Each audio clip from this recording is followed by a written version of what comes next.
আজকে আমাদের যেটা নিয়ে আলোচনা সেটা হলো ভোটের মুখে বাংলা ভাগ।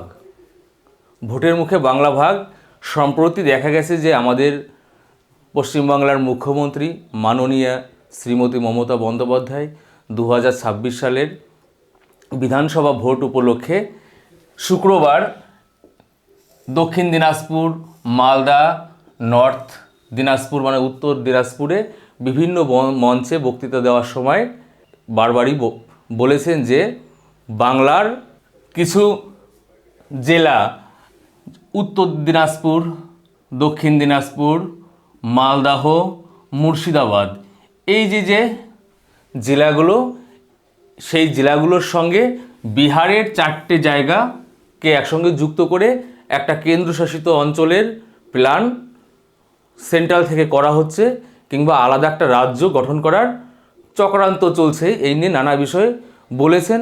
তো সেটা যদি হয়, বাস্তবায়িত হয়, তারপরে আমাদের বাঙালিদের জীবনে কি অন্ধকারের ছায়া নেমে আসতে পারে বা আমাদের কি উন্নতি হতে পারে সেই নিয়ে একটু আমরা দেখব।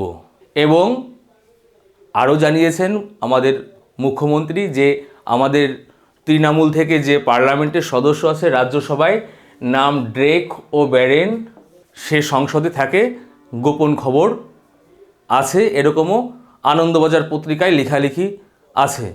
তো এই যে যদি বাংলা ভাগ হয়, তার ফলে বাঙালিদের জীবনে কি অন্ধকার নেমে আসতে পারে বা বাঙালি যে একটা জাতি বা সত্তা, সেই সত্তা হিসাবে আমাদের বাঙালিদের কি হারিয়ে যেতে পারে সেই সব একটু আলোচনা করব। যদি এই সম্ভাবনাটা, এই বাংলা ভাগটা যেটা উত্তর দিনাজপুর, দক্ষিণ দিনাজপুর, মালদা, মুর্শিদাবাদ যদি পশ্চিমবঙ্গ থেকে আলাদা হয়ে যায়, তাহলে বাঙালিদের কি অবস্থা হবে।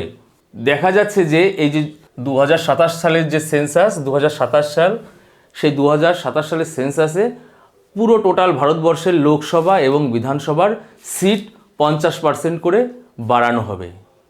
1976 সালে 42তম সংবিধান সংশোধনের সময় ইন্দিরা গান্ধী চটজলতিভাবে 2001 সাল পর্যন্ত যে লোকসভায় আমাদের যে 550টা সিট আছে, যেটাই গতবারে ভোট হয়ে গেছে 543টা সিটে, সেখানটায় আরও সিট বাড়ানো হবে এবং সেই সূত্রে পশ্চিমবঙ্গেও অনেক সিট বাড়বে। যেখানে দেখা যাচ্ছে যে এখন পশ্চিমবঙ্গের যে লোকসভার সিট আছে 42টা সিট আছে, সেই সিটটা যদি 50% বাড়ে সেখানে দাঁড়াবে 63টা সিট। এবং উত্তরপ্রদেশের সবথেকে বেশি সিট, সেখানটায় আছে 80টা সিট। এখন যদি তার 50% বাড়ে হবে 120টা সিট। তো আমাদের যে লাস্ট জনগণনা বা আদমশুমারি হয়ে গেছে, সেখানে ভারতবর্ষের জনসংখ্যা ছিল 121 কোটি। তো এখন সেটা অনেক বাড়িয়ে দাঁড়িয়েছে। 10 বছর পর পর জনসংখ্যা গোনা হয়। 11 সালের পরে 2021 সালে গোনার কথা ছিল, সেখানটা করোনার জন্য হয়নি। তো 27 সালে সেটা জনগণনাটা করা হবে। তো সেই জনসংখ্যার অনুপাতে আরও সিট সংখ্যা বাড়বে। কিন্তু সেই সিট সংখ্যা বাড়ার মধ্যেও পশ্চিমবঙ্গ ভাগের একটা চক্রান্ত বলা যায়, আবার যায়ও না, চলছে। তো সেখানটায় বাঙালিদের ক্ষয়ক্ষতি একটু দেখা যাবে।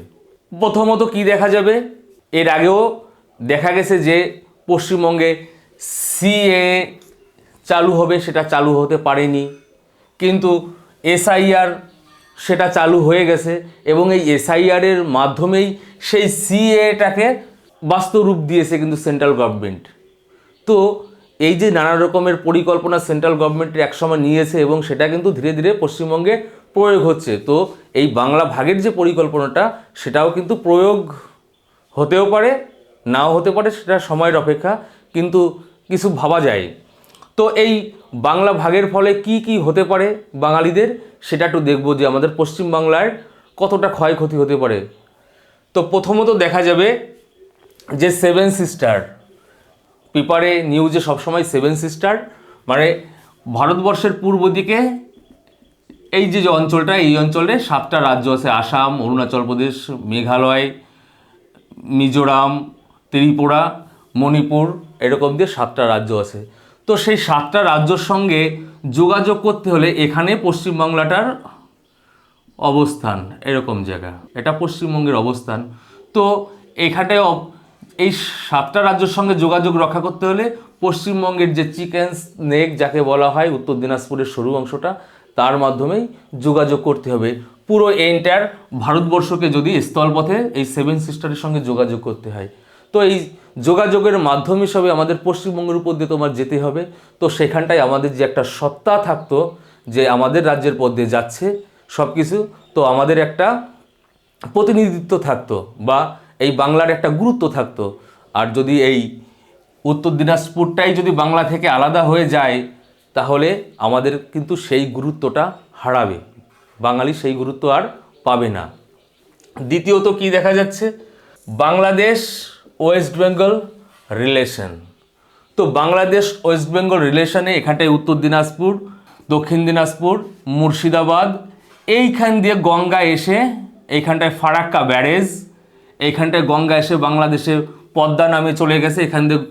এখান দিয়ে গঙ্গা এসে বাংলাদেশে পদ্মা নামে চলে গেছে।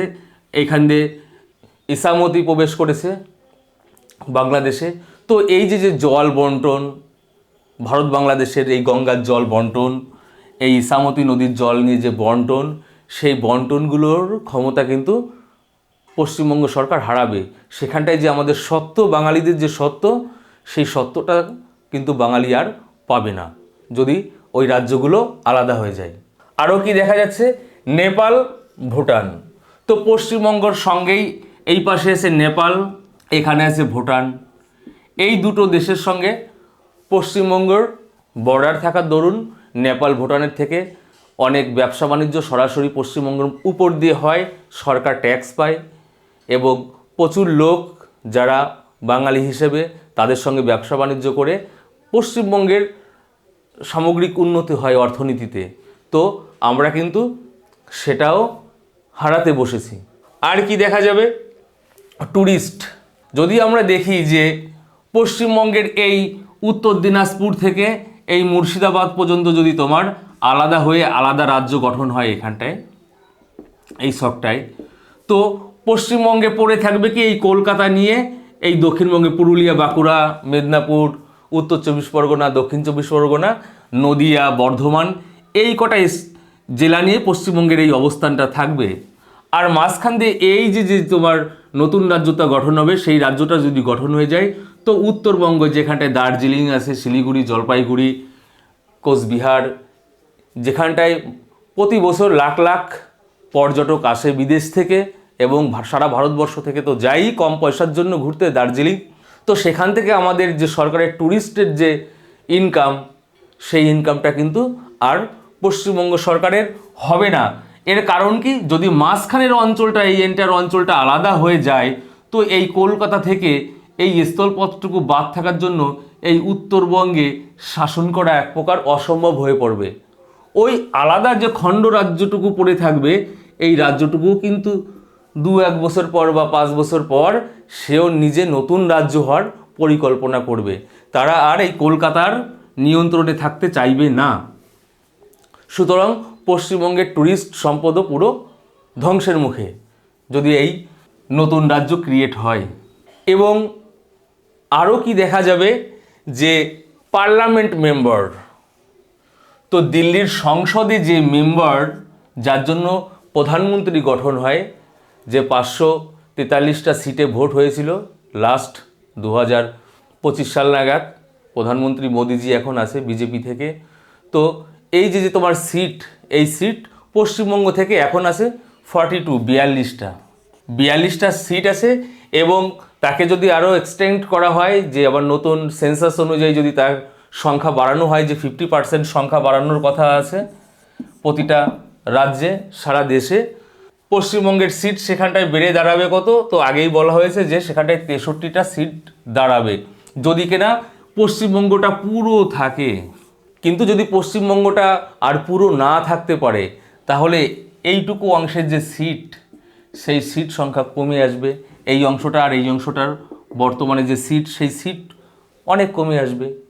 এবং ওই অল্প কিছু সিট নিয়ে পার্লামেন্ট গঠন করা মানে কি, আমাদের বাঙালিরা তাদের গুরুত্ব হারাবে, তাদের কথা পার্লামেন্টে তেমন শোনা হবে না। যেহেতু সিট কম থাকবে, সেহেতু বাংলার প্রতিনিধিত্ব কম থাকার দরুন বাঙালির কথা কিন্তু আর পার্লামেন্টে কার্যকারিতা হারাবে দিন দিন।